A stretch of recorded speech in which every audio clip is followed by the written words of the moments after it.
Every spring, people ask us why their pepper seedlings get leggy, weak, or never sprout at all. This setup behind me is the reason that ours don't have these problems, and you don't need anything too fancy to copy it yourself. Today, I'll give you a thorough look at our seed starting setup, our grow lights and trays, and the one tool that has made the biggest difference, and it's not the grow lights. Before I get into it, I will leave links for everything you see in this video in case you want to copy us and use the supplies that we use for growing your peppers or other seedlings, so check those out down in the description. So let's start with the structure itself. This is just a 48-inch by 18-inch deep wire shelving rack that I think we got from Home Depot or another big box store. And these are really versatile and easy to put together. You can decide exactly how high you want each shelf. And we decided to go with 2 main shelves with quite a bit of space between them. That's where our plants are being grown. And then down low, we have a really low shelf just for some extra storage. I was also able to find these plastic shelf liners that prevent any water from going down below. They're super easy to clean. They're made to fit right on these shelving units. And I think those are a must-have if you're gonna build your own seed starting shelf. Before we had the shelf, we had some pretty sketchy setups. We grew in our closet one year on some boxes, and then we grew in a grow tent.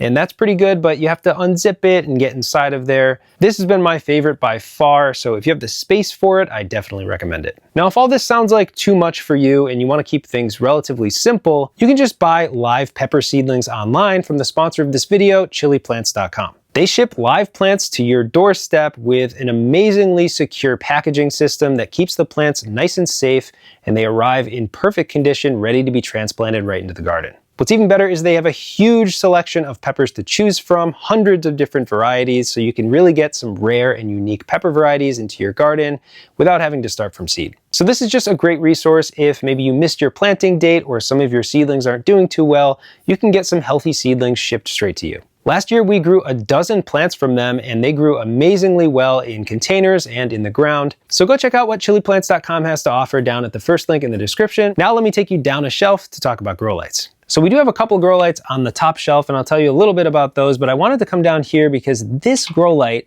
is just perfect for this seed starting shelf. This is the Spider Farmer SF600. And the length of it is pretty much the same as the length of our shelf. It's not the most powerful grow light, and it doesn't have many features, but just the form factor alone makes it a perfect choice for a setup like this. It's got the perfect coverage area to cover an entire shelf, so you could just get 1 or 2 of these and be done with it. But we also have some other panels up top, like our Viparspectra lights. They're between 100 and 150 watts. Plenty of power to grow seedlings and to grow peppers through to a harvest, so it's nice to have that versatility with those stronger lights. There are, of course, tons of different options on the market, but I really like the simplicity of this one, especially for just seed starting. If you want to learn more about choosing a grow light, we have a video dedicated to that entire topic, so I'll leave a link to that video down below. Now let's talk containers. So let's start with trays here. Of course, we have our trusty 10-20 trays. So this is a standard 10-20 tray, so it's about 2 inches deep,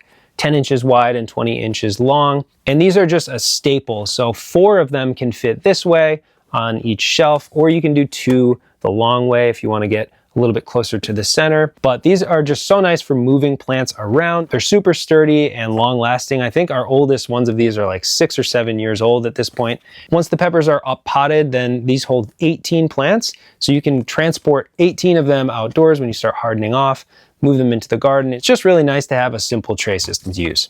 And then these are especially useful after you've moved the plants outdoors and they're hardening off. The plants are in here, you can water or it can rain on the plants, and you don't have to worry about the trays filling up with water.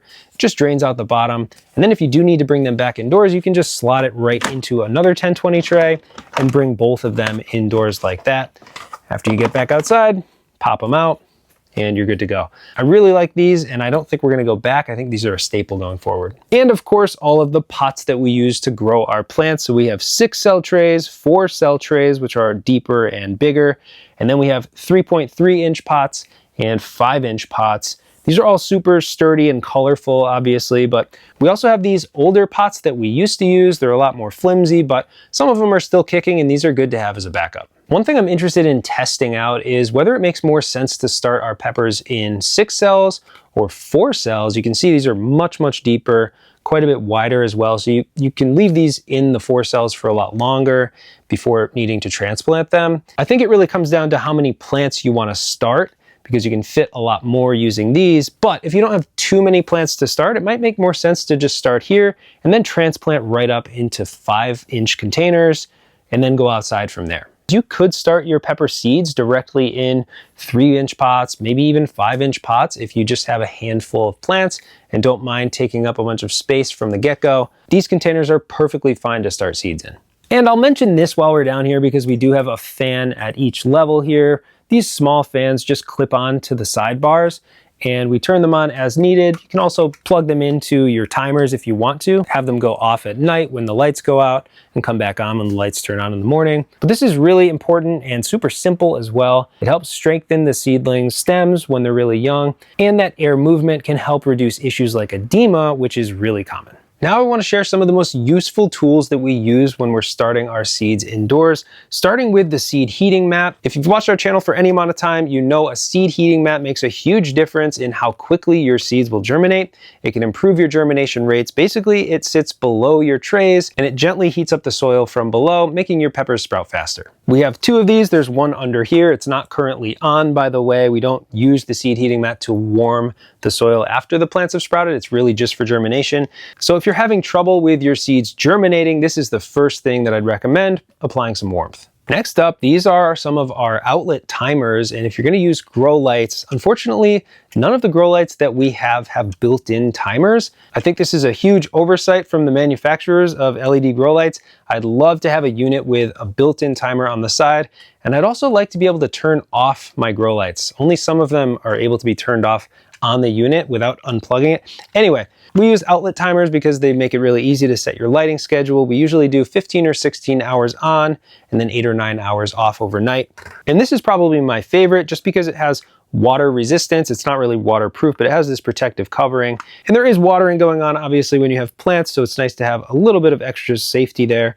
And this one also has 2 outlets in it, and these are pretty affordable. Sticky traps. Now, you might not think that you'll need these, but it's really nice to have them on hand. And I always like to dangle 1 or 2 around our growing area once we get started for the season.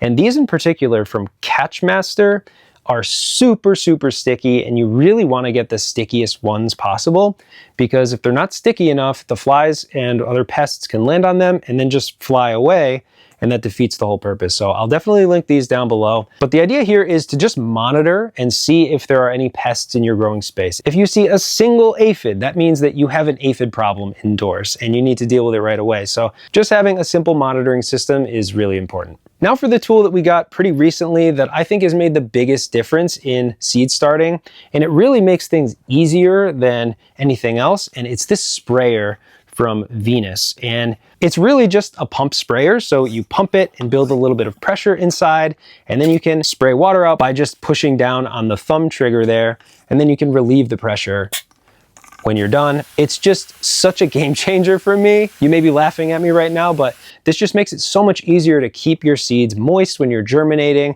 You can even water some plants when they're really small with this, and you're not spraying over and over and over again with a spritzer bottle. You just have to pump a few times, and then you can just get continuous spray for up to like 30 seconds or so. I never thought we needed one of these, but once I tried it, I never want to go back to spraying with a spritzer bottle, so that's our pump sprayer. And of course, watering is important, so we've just recycled some gallon jugs of water. We use these indoors and have a few of them around just to make it easy and have water on hand whenever we need it. We use some other supplies like fertilizers, but I don't really want to talk about those in this video because it really gets into an entirely different subject matter. So those are some of the tools we use most during the spring.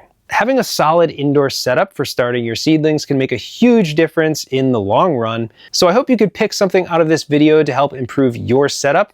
Let me know what we're missing from ours down in the comments below. Thanks for watching Pepper Geek, and I'll see you soon.